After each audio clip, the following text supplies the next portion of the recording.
Disneyland is your land. He comes seeking adventure as the old pirates, eh? Make the jump to light speed.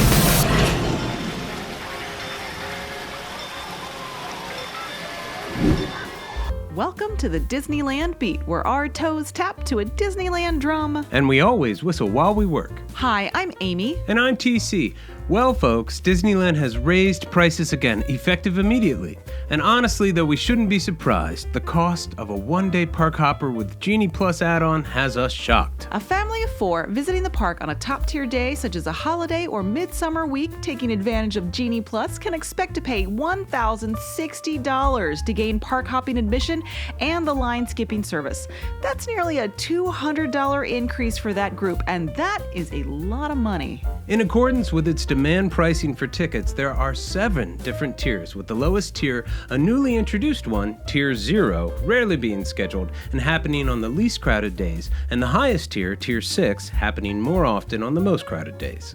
We can see here that single-day, one-park-a-day tickets have been increased by about $10 across the board, and single-day park hopper tickets have increased by $15 each.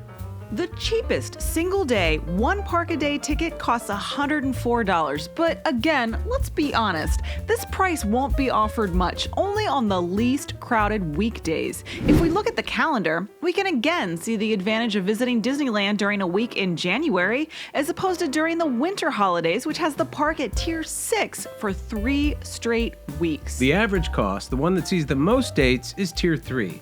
For this, a park-a-day single-day ticket costs $144, and a park hopper costs $209 at this level. Multi-day tickets unfortunately also saw a significant price increase. Both park hopper and park-a-day 2- and 3-day tickets saw an increase of $30 each, and 4- and 5-day tickets went up $35 each, with those extra day tickets becoming slightly less of a value than they were. And of course, we've already seen similar price increases for Magic Keys, the old annual passes with a new higher cost tier, the Inspire Key being introduced at a cost of $15.99 a year, and the less expensive Enchant Key costing $6.99 a year. And of course, if you go to the park quite a bit, having a Magic Key has enormous value. That individual who has to pay $240 to get into the park on a busy day could be paying as little as $133 per visit with the top tier pass if they came once a month, and $88 per visit if you visited 3 times every 2 months, and so on. The real drag here is that Magic Key sales are not open to everyone, and only those who purchased them in the first several months they became available now have them. You can renew your pass, but you can't purchase it outright. The website states it's just a pause, but it's been a long pause at this point. But it's not just tickets that are getting more expensive. Disneyland has increased the price of Genie Plus. The only added benefit here is that Web Slingers has been removed from the extra cost Lightning Lane list and become part of the normal Genie Plus roster. Also at Disneyland, PhotoPass is included with Genie Plus, and it is a good benefit, but it wasn't that long ago that if you had an annual pass, you could purchase Max Pass with PhotoPass for one flat fee. Pass holders will need to purchase Genie Plus and Lightning Lane daily. The individual Lightning Lane attractions are on-demand pricing and will cost more, up to $25 per ride per person to skip the line. Currently, that's just Rise of the Resistance and Radiator Springs Racers, but we expect it will include Mickey and Minnie's Runaway Railway when it opens in January. And while the $30 a day parking for the resort has not increased yet, preferred parking and valet parking at the hotels has gone up.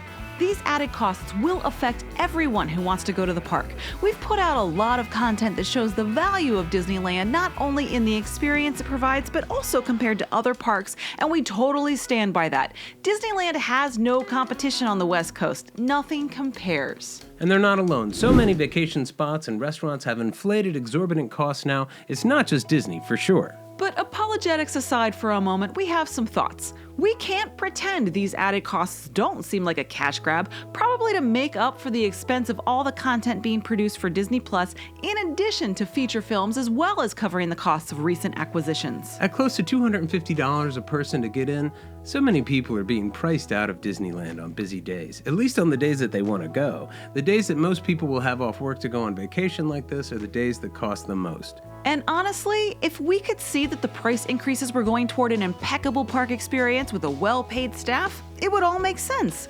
But instead, it so often seems like the money is just going to CEO bonuses and upper administration salaries. We recently put out a video you may have seen detailing many of the broken and abandoned effects on Indiana Jones Adventure, and we have one in the works for Radiator Springs Racers because it's been so long since some things have gotten fixed. The park seemed to be going through a period of, less than stellar maintenance, causing some to recall the reign of Paul Pressler, who famously let the park deteriorate. And while we do understand there is new construction happening, and that is wonderful, having rides not in tip-top shape does not make a great impression. Not to mention, we still don't have the parks fully back in operation from the pandemic closure.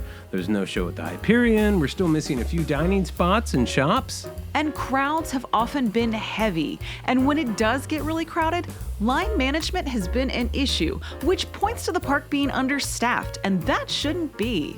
Disney should be passing its profits onto its employees, who keep the park running, the cast members. And while working for Disney can be an incredible career move, Disney needs to recognize that Orange County, California is an extremely expensive place to live, and the California parks are not staffed with teenagers on summer break.